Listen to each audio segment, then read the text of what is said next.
नमस्कार, आप देख रहे हैं इंडिया वॉइस और मैं हूं आपके साथ अंजनी कुमार सिंह।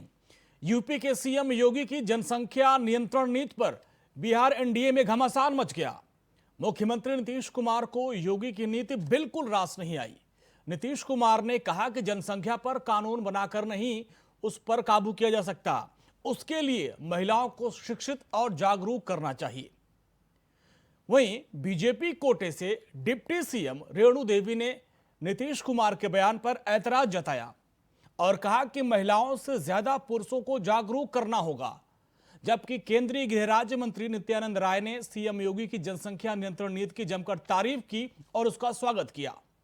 बीजेपी जेडीयू के बीच जारी मतभेद पर आरजेडी ने नीतीश कुमार पर बड़ा हमला किया और सवाल किया कि जब आपस में सहमति नहीं तो साथ कैसा।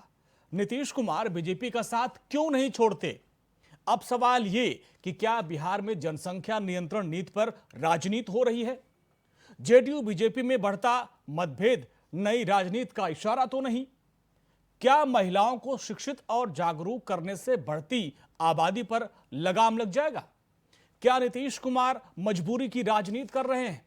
इस पर हम चर्चा करेंगे। कई खास मेहमान हमारे साथ जुड़ेंगे, लेकिन उसके पहले इस रिपोर्ट को आप देखिए।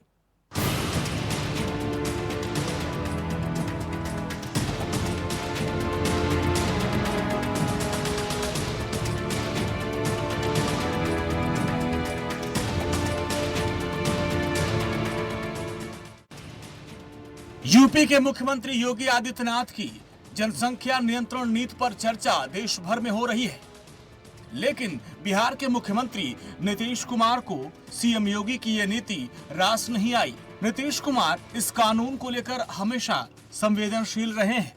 नीतीश कुमार ने चीन का उदाहरण देते हुए कहा कि सिर्फ कानून बनाने से कुछ नहीं होगा, जरूरत महिलाओं को शिक्षित करने की है और जागरूकता फैलाने की है। समाज की सोच में बदलाव लाने से सब कुछ बदल सकता है।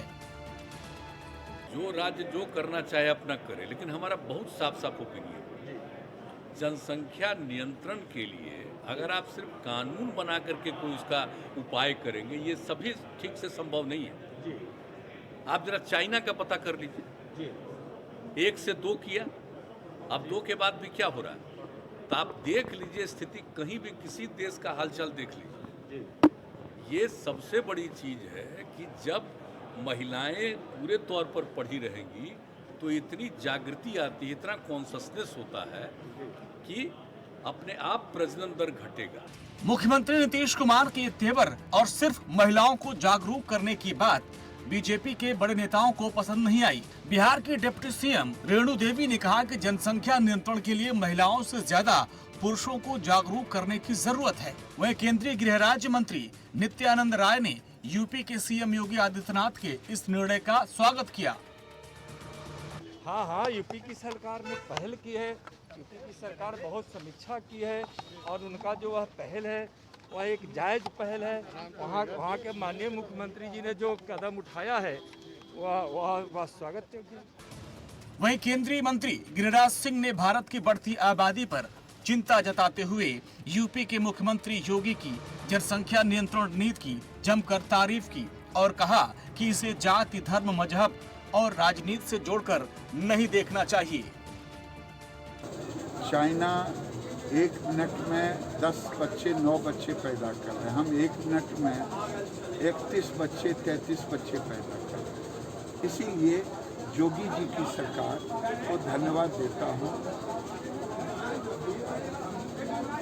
जो इतना बड़ा कदम उठाने का काम किया है। इसे जात, धर्म, राजनीति, वोट बैंक को अलग करके देखना चाहिए। जनसंख्या नियंत्रण नीति पर एनडीए में मचे घमासान पर विपक्ष को नीतीश कुमार पर हमला करने का एक बड़ा मौका मिल गया। आरजेडी ने नीतीश कुमार पर हमला करते हुए सवाल पूछा कि जब बीजेपी उनके मत से कभी सहमत नहीं होती तो ये कैसा साथ है। सरकार में साथ होते हुए भी नीति स्पष्ट क्यों नहीं। आदरणीय मुख्यमंत्री जी, आप बीजेपी की कृपा से माननीय मुख्यमंत्री की कुर्सी पर हैं। बीजेपी से अलग राय अगर आप रख रहे हैं, आपकी मंशा ठीक है, तो कुर्सी छोड़िए, बीजेपी का साथ छोड़िए। विपक्ष तो ये कहता है हम लोगों की राय है कि इसके लिए आम सहमति बनानी चाहिए, सर्वदलीय बैठक बुलाया जाना चाहिए। जब तक आम सहमति नहीं बनती है तो किसी भी कानून को थोपा नहीं जाना चाहिए। विपक्ष तो बहुत कुछ बोलेगा, लेकिन हर मसले पर जेडीयू और बीजेपी की दो राय गठबंधन की सियासत के लिए शुभ संकेत नहीं है। यूपी के मुख्यमंत्री योगी पर बिहार में शुरू हो गई है सियासत। योगी के जनसंख्या नियंत्रण कानून बनाए जाने की मांग को जहां बीजेपी जायज ठहरा रही है, वहीं जेडीयू की माने तो ये कानून बनाना बेमानी है। ऐसे में ये जो गठबंधन है ये दो फाड़ में बंट गई है और इनकी आपस की टकराहट इस बात पे है कि योगी ने जो मांग की है वो जायज है, उसे माना जाए या नहीं माना जाए। ऐसे में इस गठबंधन में एक बार फिर से रार छिड़ गई है। कैमरामैन निशांत के साथ रजनी शर्मा, इंडिया वॉइस, पटना। दरअसल इंदिरा गांधी के जमाने से हम दो हमारे दो परिवार नियोजन को लेकर लोगों को जागरूक किया जा रहा है, लेकिन करीब 35-40 साल बाद भी हम दो हमारे दो का जो सिद्धांत है उस पर का नियंत्रण नहीं पाया गया, वो लागू नहीं हुआ। और इन 40 सालों में लगभग भारत की आबादी 50 से 60 करोड़ बढ़ गई है और बढ़ती आबादी चिंता का विषय है, जिसको देखते हुए मुख्यमंत्री योगी ने जनसंख्या नियंत्रण नीति का प्रस्ताव दिया और इस पर अब रार छिड़ गई है बिहार में। अब सवाल यह है कि जो सुझाव नीतीश कुमार का है, उनका जो फॉर्मूला है कि महिलाओं को शिक्षित किया जाए, उन्होंने एक फॉर्मूला दिया कि हमने देखा कि अगर मैट्रिक पास महिला है तो उसके 5-6 बच्चे होते हैं, इंटर पास है तो उसके 3-4 बच्चे होते हैं। उनका एक अलग फॉर्मूला है कि अगर महिलाओं को जागरूक कर दिया जाए तो इससे जनसंख्या नियंत्रण 2040 तक नियंत्रण हो जाएगी। ये उनका फॉर्मूला है। लेकिन इन सब के बीच जो मतभेद है जेडीयू और बीजेपी में, वो विपक्ष को एक बड़ा मौका दे रहा है वार करने का। अब सवाल यह कि क्या नीतीश कुमार मजबूरी की राजनीति कर रहे हैं? क्या जनसंख्या नियंत्रण नीति उनकी सियासत को सूट नहीं कर रहा है? इस पर हम चर्चा करेंगे। कई खास मेहमान हमारे साथ जुड़ने का परिचय आपसे करवा दे। हमारे साथ अंजुम आरा जी हैं, प्रवक्ता जेडीयू की, आपका बहुत बहुत स्वागत मैम। विनोद शर्मा जी, प्रवक्ता बीजेपी के, आपका बहुत बहुत स्वागत है। और राजनीतिक समीक्षक भी हमारे साथ जुड़ेंगे। अंजुम जी, सबसे पहले सवाल आपसे ही रहेगा, भारत की आबादी तेजी से बढ़ रही है और जब इंदिरा गांधी ने हम दो हमारे दो का नारा दिया था, तब से और आज तक लगभग इन 38-40 सालों में भारत की आबादी करीब 60 से 65 करोड़ बढ़ गई। जागरूकता अभियान तो 40 साल से चलाया जा रहा है, लेकिन आबादी पर रोक नहीं लग पा रही, नियंत्रण नहीं हो पा रहा है। ऐसे में नीतीश कुमार का जो फॉर्मूला है कि महिलाओं को ही जागरूक करके नियंत्रण किया जा सकता है, ये कैसी राजनीति है और योगी की नीति से उनको मतभेद क्या है, इसमें क्या खामियां हैं? अंजुम जी। हेलो जी अंजुम जी, आपसे सवाल। मुझसे सवाल जी। देखिए, मैं साफ तौर पे ये कह देना चाहती हूँ कि जो आप कह रहे हैं उत्तर प्रदेश की सरकार, योगी जी की सरकार, उससे हमारा मतभेद है। हमारा मतभेद किसी से नहीं है। जनसंख्या नियंत्रण कानून जो हम जानते हैं वो स्टेट मैटर है और उस स्टेट का, राज्य का जो भी नेता होता है अपने स्टेट में कानून बनाने के लिए वो स्वतंत्र है और उसके अधिकार क्षेत्र में आता है। हमारे पास जब ये सवाल आई तो हमारे प्रांत के, हमारे प्रदेश के माननीय मुख्यमंत्री श्री नीतीश कुमार जी का स्पष्ट मानना है और अब मानना जो उन्होंने उनका एक ओपिनियन है, स्पष्ट मानना है, उसके पीछे भी रीजन है जो उन्होंने काम किया। 2005 में हम लोगों ने देखा कि जब हमारी सरकार बनी थी तब हमारा जनसंख्या था 4.1 हमारा रेशियो था। जब उन्होंने काम करना शुरू किया 2005 के बाद से महिलाओं के लिए साइकिल योजना आई, पोशाक योजना आया, बच्चों को पढ़ाने के लिए कोशिश की गई और इसमें बहुत सफलता भी, विमेन एम्पावरमेंट की दिशा में जितने भी काम हुए और हम लोग काफी सक्सेसफुल रहे। ये पूरे नेशनल पटल पे ये सारी चीजें हैं। उसके बाद 2010 में हम लोगों ने देखा कि वो जनसंख्या का जो रेशियो है हमारा 3.7 हुआ और अब हम लोग देख रहे हैं कि वो रेशियो घट करके 2.9 है। तो अपने आप में बिहार या बिहार सरकार के जो काम है, हम लोग कहते हैं हमेशा हम ट्रेंड सेटर है। हमने जो ट्रेंड सेट हम करते हैं वो एक्सपीरियंस के आधार पे, काम के आधार पे वो चीजें सामने एक पॉजिटिव सकारात्मक रूप से हमारे समाज में आती है। तो ये निश्चित रूप से हमारे जो माननीय मुख्यमंत्री की जो एक उनका जो मानना है उसके पीछे एक लॉजिक है और हम लोग 40 साल से हम देख रहे हैं मैम, 40 साल से हम दो हमारे दो का नारा चल रहा है, लोगों को जागरूक किया जा रहा है, लेकिन इसके बाद भी आबादी इन 40 सालों में 60 करोड़ बढ़ गई। तो ऐसे में कब तक लोगों को आप जागरूक करेंगे? नहीं, निश्चित रूप से देखिए ना, आप जागरूकता की बात करें, मैं तो कह रही हूँ 2005 में 4.1 था हमारा रेशियो, हमारा जो दर था, अभी घट करके 2.9 आया है। ये देखिए, कानून बनाना किसी भी समस्या का, किसी भी मसले का वो परमानेंट सॉल्यूशन या मैं कहूँ वो उपाय नहीं हो सकता। हमारे बीच में मैं आपको बता दूं, डॉरी प्रोविजन एक्ट था ना, चाइल्ड मैरिज प्रोविजन एक्ट था ना, क्या घटनाएं बेतहाशा घटनाएं घटित होती थी। तो सिर्फ कानून बना देना किसी समस्या का, किसी मसले का भाई, solution आपके नहीं है, मुख्यमंत्री बल्कि चीन का लोगों को उदाहरण दे रहे हैं। अवेयर चीन की जनसंख्या नंबर 1 पे थी और वहां जनसंख्या पर काबू हुआ या नहीं उनकी कानून बनने के बाद? हमारे यहाँ देखिए ना आप, हम तो अवेयरनेस करके, बच्चियों को पढ़ा करके, महिलाओं को सशक्त करके हमने 4.1 से 2.9 पे हमने काबू किया है। हमारा तो ये प्रैक्टिकल एक्सपीरियंस हुआ, आपके सामने वो डाटा है कि हमने उसको काबू किया है। तो मैं वही कह रही हूँ कि ये मैटर जो है स्टेट मैटर है। हर सरकारें जो है अब उनका अपनी सोच होती है कि अपने वो राज्य में किस तरह से वो चीजों को सही कर सके।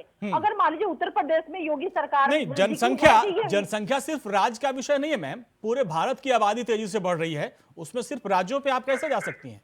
नहीं, कानून बनाना, इस मसले में कानून बनाना स्टेट मैटर, मैंने कहा मैं स्टेट मैटर, कानून की बात मैं कर रही हूँ। लेकिन वाकई में ये अगर देखा जाए तो हम तो कह रहे हैं ना आपको कि 2005 में हमारी जनसंख्या 4.1 थी और हमने अब नियंत्रण करके 2.9 पे और ये घटने जा रहा है। तो हम लोगों ने तो बिहार ने एग्जाम्पल सेट करके सेंट्रल को या दूसरे स्टेट को हमने दिया है। लेकिन आपकी डिप्टी सीएम ये कह रही है कि सिर्फ महिलाओं को जागरूक करने से नहीं कुछ होगा, पुरुषों को भी जागरूक करना होगा। आज भी बेटे की चाह में कम 5-5, 10-10 बेटियां पैदा हो जा रही हैं। क्या इसमें सिर्फ महिलाओं की भागीदारी है, उनकी जिम्मेदारी है? नहीं, देखिए, अवेयरनेस किसी पर्टिकुलर जेंडर के लिए नहीं होता। अवेयरनेस मुख्यमंत्री ने तो यही कहा। नहीं, आप देखिए, किसी भी चीजों को लकीर की फकीर बन करके नहीं करना चाहिए। अवेयरनेस जो होता है ह्यूमन बीइंग के लिए होता है। वो मानव के लिए वो अवेयरनेस, जागरूकता होती है। वाकई में जब समाज, स्त्री और पुरुष दोनों समान रूप से समाज को आगे ले जाने के लिए सहभागी हैं, तो इन चीजों में भी अगर महिलाएं हैं तो निश्चित रूप से महिलाएं पढ़ी है, लिखी है। महिला सशक्तिकरण के कारण हमारा रेशियो काफी घटा है, हमारा जो पॉपुलेशन रेशियो है। ठीक है मैम, विनोद जी को भी चर्चा में लाते हैं और हमारे साथ धनोज कुमार जी, राजनीतिक समीक्षक, जुड़ गए। आपका भी बहुत बहुत स्वागत धनोज जी। विनोद जी, सवाल आपसे, अब यूपी में जनसंख्या नियंत्रण नीति का विमोचन मुख्यमंत्री ने कर दिया। अब इसकी डिमांड आपके तमाम नेता कह रहे हैं कि भाई बिहार में भी होना चाहिए, क्योंकि जनसंख्या एक बड़ी चुनौती है पूरे भारत के लिए। और जैसा कि आप भी कह रहे थे, आपके नेता भी कह रहे हैं कि अगर आबादी बढ़ेगी तो जाहिर सी बात है जो मौके हैं वो कम होंगे। तो ऐसे में क्या बिहार में जनसंख्या नियंत्रण नीति का आप लोग समर्थन कर रहे हैं, मांग करेंगे? और नीतीश कुमार का जो सुझाव है, क्या वो आप उससे सहमत हैं कि महिलाओं को जागरूक कर दिया जाए, इससे नियंत्रण हो जाएगा आबादी पर? देखिए अंजनी जी, हाँ, सबसे पहले तो मैं स्वागत करता हूँ योगी आदित्यनाथ जी ने जो जनसंख्या नियंत्रण बिल लाया है उसका। पूरे देश में आग्रह भी करूंगे सभी राज्यों में इस तरह की पहल होनी चाहिए। दूसरा, हमारे माननीय मुख्यमंत्री जी का प्रस्ताव आपने रखा कि उन्होंने कहा है कि शिक्षित करना चाहिए, लोगों में बताना चाहिए, जानकारी देनी चाहिए, वो भी सही है, ठीक है, अपनी जगह पर सही है। लेकिन मैं अपने माननीय मुख्यमंत्री को बधाई देता हूँ कि उन्होंने उससे पहले ही कई एक वर्ष पूर्व बिहार में लागू कर दिया है जनसंख्या नियंत्रण का कानून। बाढ़ में, शहरों में, चुनाव में लागू कर दिया है। कहाँ जरूरत पड़ी किसी को अति करने की? यहाँ तो लागू है वो कानून कुछ एरिया में। तो निश्चित रूप से क्या उसका फॉर्मूला क्या है सर, जरा समझाएं हमारे दर्शकों को। जो बिहार में जो जनसंख्या नियंत्रण कानून है आपका, उसका फॉर्मूला क्या है? बाढ़ का, जिला परिषद का चुनाव नहीं लड़ सकते हैं जिनके 2 बच्चे हैं। हमारे मुख्यमंत्री लागू कर चुके हैं बिहार में। तो जब लागू कर चुके हैं तो आगे इन्हें बढ़ना चाहिए। निश्चित रूप से एक किसी जाति धर्म विशेष के लिए नहीं है, ये तो सबके लिए है, बिहार हित के लिए है, देश हित के लिए है, सबका भला इसमें है। अगर नियंत्रण में आता है जनसंख्या तो अंजुम जी, यही तो सवाल है, यही प्रस्ताव तो मुख्यमंत्री योगी भी रख रहे हैं कि अगर 2 से ज्यादा बच्चे हैं तो आप जो है पंचायत चुनाव नहीं लड़ सकते, सरकारी नौकरी में आपकी भागीदारी कम हो जाएगी। तो यही तो प्रपोजल मुख्यमंत्री योगी का भी है जी। मुख्यमंत्री तो आगे अंजुम जी, यही राय है तो योगी की भी है, तो आप उससे इत्तेफाक क्यों नहीं रखते हैं? पहले इत्तेफाक, देखिए ना इत्तेफाकी और इत्तेफाकी वाली कोई बात नहीं है। हर स्टेट, हर सरकार और हर नेता जो होता है, चीफ मिनिस्टर होते हैं, वो अपने हिसाब से अपने प्रांत के, अपने प्रदेश की जो समस्याएं होती हैं वो ये उनके अधिकार क्षेत्र की होती है, वो चीजें तय करती है। हमारे प्रांत में, बिहार में, हम ये नहीं कह रहे कि उनसे इत्तेफाक और ना इत्तेफाकी जैसी कोई बात नहीं है, पहले मैं क्लियर कर दूं। हमसे जब ये पूछा गया तो हमारा स्पष्ट मानना है, हम अपने प्रांत में, अपने प्रदेश में इन चीजों को लेकर के हम अवेयरनेस पे, सशक्तिकरण पे, शिक्षा पे, एडुकेशन पे हम बल दे रहे हैं। और अभी आपके पार्टनर कह रहे हैं ना कि अगर 2 बच्चे से ज्यादा हुए तो आप जो है पंचायत चुनाव नहीं लड़ सकते, तो यही प्रस्ताव तो योगी का भी है, तो इसमें फिर मतभेद क्या, दिक्कत क्या है फिर? नहीं, दिक्कत दिक्कत जैसी कोई चीज ही नहीं। आप अब मैंने कहा ना कि हर सरकार के कार्य करने की अपनी कार्यशैली और जो नीतियां, प्रोग्राम्स बनते हैं, उसका जो रिजल्ट होता है, परिणाम होता है, अगर वो पॉजिटिव वे में, जैसे हमने देखा कि हमारा सशक्तिकरण का, महिला सशक्तिकरण का रिजल्ट पर जो हुआ है, वो परिणाम बहुत सकारात्मक रहा है। हमारा 4.1 जो हमारा पॉपुलेशन रेशियो था, वो सशक्तिकरण ठीक का है। घट करके धनोज जी भी हमारे साथ जुड़ गए हैं। धनोज जी, हमारे ये अनुभव, धनोज जी देखिए, अपने यूपी बिहार में एक कहावत है, भय भी न होत न प्रीत। तो ये माना जाए कि जनसंख्या जिस तरीके से बढ़ रही है और आज हम 140 करोड़ से ज्यादा की हो गए हैं, हमारी आबादी हो गई है, और अब जो 25 करोड़ की आबादी यूपी की हो गई, उस पर नियंत्रण करने के लिए एक जनसंख्या नियंत्रण नीति का प्रस्ताव मुख्यमंत्री योगी ने दिया है, उस पर अब बिहार में राज छिड़ा हुआ है।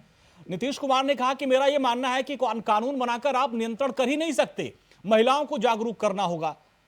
क्या मतभेद दिख रहा है? क्या महिलाओं को जागरूक करने से आबादी पर लगाम, काबू पाया जा सकता है?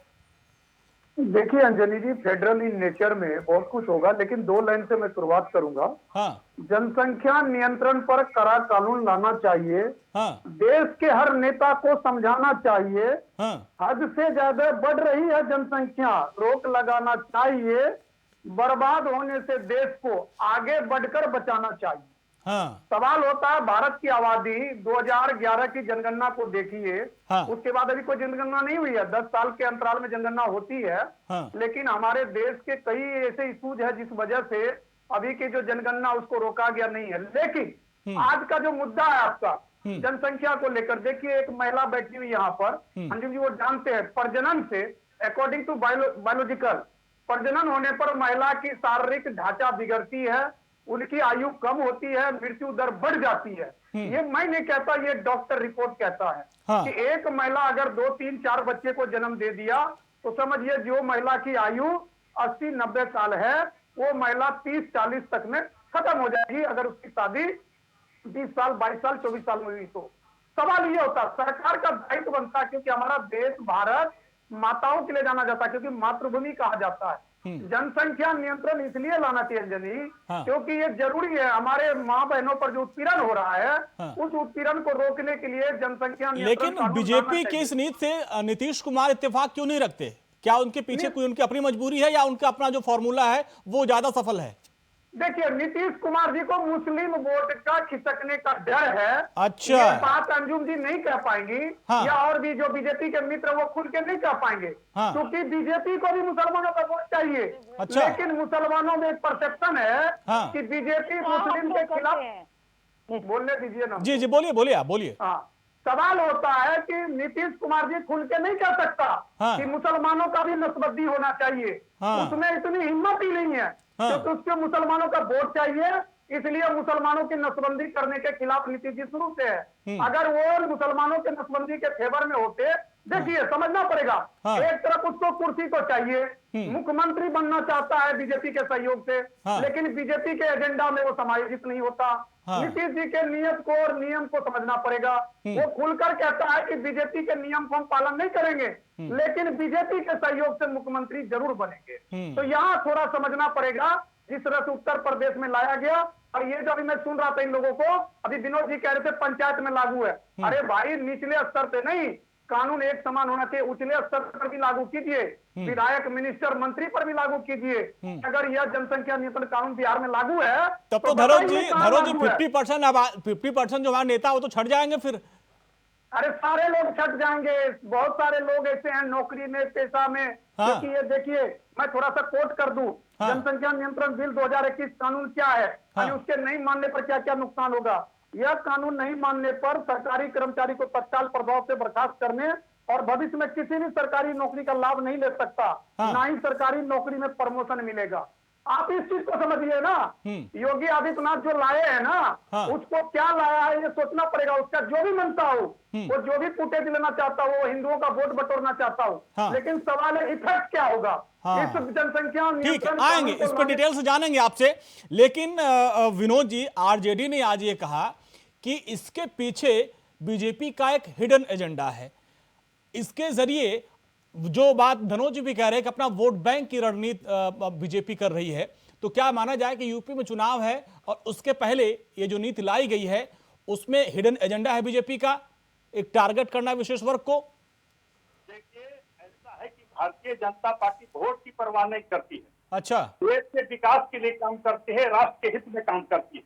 हाँ। हमने राम मंदिर बनाया, अभी तो नई वोट हमें पड़ रहे हैं, नहीं बनाते, हम सरकार में आ गए थे, 370 धारा खत्म किया, तो ये लोग वोट की बात करते हैं, ये लोगों को दिग्भ्रमित करते हैं, अल्पसंख्यक को दिग्भ्रमित करने का काम ये विपक्ष के लोग करते हैं, क्योंकि वोट लेना चाहते हैं उनका, ये सच्चाई से भटकाते हैं। ये जो कानून लागू होगा, ये जब से लागू होगा उसके बाद, अभी अगर 5 बच्चे हैं तो हम पर लागू नहीं होगा, अगर आज के बाद हमें 2 बच्चे हैं, 3 होते हैं, तब हम पर ये लागू होगा। ये कानून बनने के बाद लागू होता है, इसका असर 2, 4, 5 वर्षों के बाद नजर आता है। तो ऐसा अभी भी भ्रम की स्थिति पैदा कर रहे हैं। तो एक कानून स्वागत योग्य है, हमारे मुख्यमंत्री लागू कर चुके हैं, बिहार में इसकी शुरुआत हो गई है, तो इसमें ज्यादा विवाद का विषय नहीं है।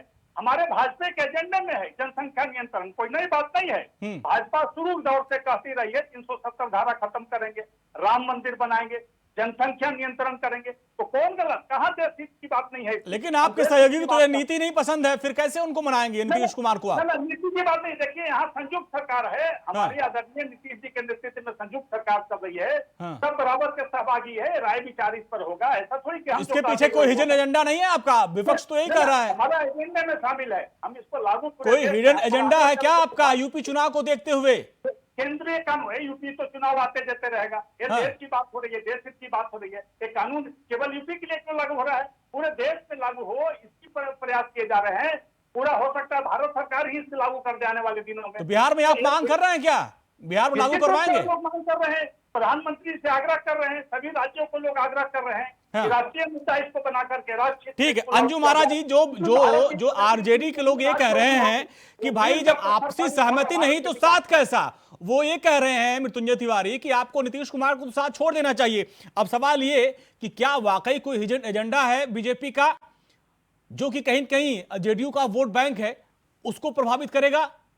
इस वजह से आप लोग इस नीति का विरोध कर रहे हैं अंजुम जी? नहीं, विपक्ष की सबसे बड़ी विडंबना ये, जब वो मुंह खोलता है ना वोट बैंक की और वोट की और ही बातें वो करता है, वेलफेयर और कल्याण से कभी कोई लेना देना नहीं रहा। इसी कारण से बिहार की जनता ने उनको अब तक खारिज करके डिस्कार्ड करके रखा है। दूसरी बात मैं आपको बता दूं, भारतीय जनता पार्टी हो या जनता दल यूनाइटेड हो या वीआईपी हो या हम पार्टी हो, हम सभी पार्टियों को निश्चित रूप से अपने अपने एजेंडे और मैनिफेस्टो अलग अलग है। सरकारें जब बनती है कॉमन मिनिमम प्रोग्राम के तहत वो बनती है। दैट मीन्स ये नहीं कि हमारे जो है हमारे पार्टी के जो अपने एजेंडे हैं या हमारा जो मैनिफेस्टो वो कॉमन हो जाता है, ऐसा नहीं होता है। अब इस कानून की अगर बात आप करें तो हम लोगों ने जेडीयू का जो हमारे नेता का जो अपना ओपिनियन है, जो उनका मत है, उन्होंने कहा कि हमारा ओपिनियन ये है। और ओपिनियन किस आधार पर बना, मैं पुनः कहूंगी कि 2005 से अब तक हमने देखा कि हमने जनसंख्या नियंत्रण बिहार में सशक्तिकरण की वजह से हम करने में सफल रहे हैं। और रही बात कानून बनने ना बनने की, तो हम सब जानते हैं कानून बनने का एक प्रोसेस होता है। वो होता है प्रोसेस की वो कैबिनेट में जाता है, सभी दलों के वहां मिनिस्टर्स होते हैं। देखिए अंजुम जी, मुझे याद है अंजुम जी, मैं इलाहाबाद से हूं, मैंने खुद इलाहाबाद में एक सर्वे किया था परिवार नियोजन पर ही। उस वक्त जो रिजल्ट मेरे पास आया था, पूरे इलाहाबाद में करीब 25 से 30% लोग उस वक्त परिवार नियोजन को मानते थे। और जो एक आबादी है जिसके वोट बैंक का डर धनोज जी दिखा रहे हैं, उनमें मात्र कुछ % लोग परिवार नियोजन को फॉलो करते थे। तो ये माना जाए जो धनोज जी कह रहे हैं कि अगर ये नियंत्रण नीति आती है तो उससे विशेष वर्ग प्रभावित होगा जो कहीं न कहीं विपक्ष का और आपका वोट बैंक है। नहीं, देखिए एक चीज बता दूं, मनोज जी ने किस परिप्रेक्ष्य में इनकी क्या सोच है और किस नजरिए से ये सारी चीजों को देखते हैं, ये उनका आउटलुक है, उस पर मुझे कोई टिप्पणी नहीं करनी है। आप देखिए ना कि आज 2005 के पहले या उसके पहले का जो विशेष कम्युनिटी को जो टारगेट ये कर करके बातों को रख रहे थे, आज देखिए उसी कम्युनिटी में मैं देख रही हूँ, मैं उसी कम्युनिटी से बिलोंग करती हूँ, चीजें बहुत नियंत्रित हो चुकी हैं। लोग अवेयर हो गए, उन्हें पता है उन्हें पता है कि अब जनसंख्या अगर बढ़ेगा तो 1% ये लोग, देश के मैम, ऊपर- क्योंकि मैंने खुद सर्वे किया इलाहाबाद में, 1 से आपको मैं 1.5% बता दूं लोग, कि देखिए, मान लो अभी बढ़ के परिवर्तन 3% जो हो गया होता होगा। है ना, परिवर्तन जो होता है ना, एक जी। बहुत सकारात्मक चीज है और वो ग्रेजुअली होता है। इसको हमें और आपको एडमिट करना होगा। हाँ। परिवर्तन ग्रेजुअली होता है और वो बहुत नहीं मैम, जब हम फील्ड में निकले थे, जब हमने लोगों से बात की थी, उन्होंने इसको धर्म से जोड़ा था कि हमारे धर्म में इसकी इजाजत नहीं है।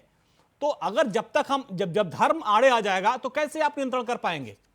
देखिए, आप बहुत 2, 4, 5 लोगों से आपने लिया होगा, 50 लोगों से लिया होगा, इसका मतलब ये नहीं कि एट होल कम्युनिटी का वही ओपिनियन है। मैं भी उसी कम्युनिटी से, मुझसे पूछिएगा कि ये ओपिनियन हमारी नहीं है, या जो पढ़े लिखे, वही शिक्षा यहीं पे आता है, जो पढ़े लिखे अवेयर लोग हैं उनसे कहेंगे क्या? आप जब जाकर के उनकी फैमिली में देखेंगे ना, तो आपको वो जनसंख्या नियंत्रण जैसी चीजें उनके घर में। चलिए आखिरी पड़ाव पे आ गए धनो जी। मिलेगी जी, आखिरी पड़ाव पे धनो जी, फाइनल कमेंट आपसे ये रहेगा कि जिस तरफ आपने इशारा किया कि क्या कोई हिडन एजेंडा है, क्या इससे कुछ वोट बैंक प्रभावित होगा?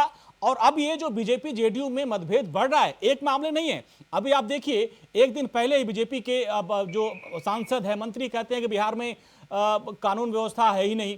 इसके पहले एक जेडीयू के मंत्री कहते हैं कि अधिकारी सुनते नहीं थे। ये जो मतभेद बढ़ रहा है जेडीयू बीजेपी में, इसके पीछे कोई बड़ी रणनीति है, कोई बहुत दूसरी राजनीति तो आप नहीं देख रहे हैं? और जनसंख्या नियंत्रण के परिप्रेक्ष्य में बताइए आप, फाइनल कमेंट आपका 10 सेकंड में। बिल्कुल 10 सेकंड में मैं इतना ही बोलूंगा। योगी आदित्यनाथ जी का एक ही है एजेंडा कि उसको किस तरह से हिंदू लोग तमाम वोट मिले।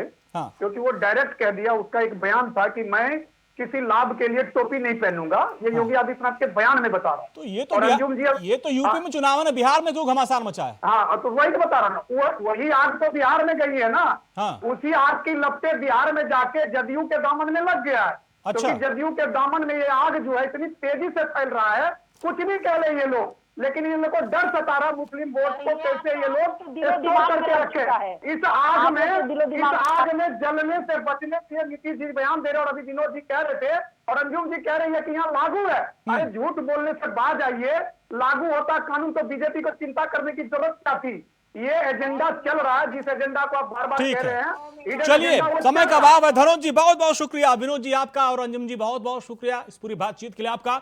तो आप समझिए कि जिस तरीके से घमासान मचा हुआ है, हालांकि कॉमन मिनिमम प्रोग्राम के तहत गठबंधन हुआ है, और कई मामले ऐसे आए, चाहे वो ट्रिपल तलाक का मामला, कई ऐसे मामले आए जब नीतीश कुमार ने अपनी नाराजगी दिखाई थी और वो उससे इत्तेफाक नहीं रखे थे। एक बार फिर से ये मामला आया, और इसके पीछे जैसा कि समीक्षक बोल रहे थे कि कहीं न कहीं बीजेपी और जेडीयू का अपना वोट बैंक है, उसकी भी चिंता ज्यादा है। और इसी के साथ इस बुलेटिन में इतना ही। नमस्कार।